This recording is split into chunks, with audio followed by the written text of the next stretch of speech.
আলাইকুম। আজকে হচ্ছে কি আমি আমার মামার শ্বশুর বাড়িতে আসছি। তো এখন আর কি আমরা একটু দুপুর টাইপ আর কি আমরা একটু বের হইছি যে ঘোরার জন্য বাইরেটা। এটা কিন্তু নতুন ভাড়ালিয়া। তো দেখতে পাচ্ছেন কত সুন্দর দেখতে লাগছে।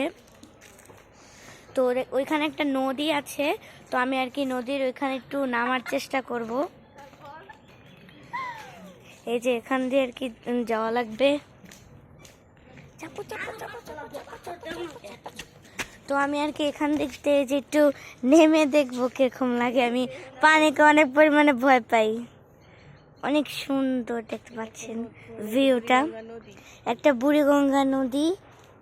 তো এখানে আর কি আমি একটু নামবো।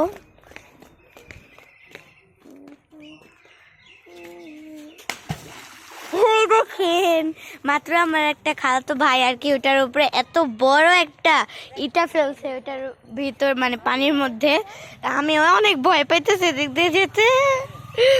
ও আর সামনে যেতে আগাতে পারবো না আমি, তাও আগাইতেছি। ভাই আমার অনেক ভয় লাগে নদী, আর সাঁতারও জানি না।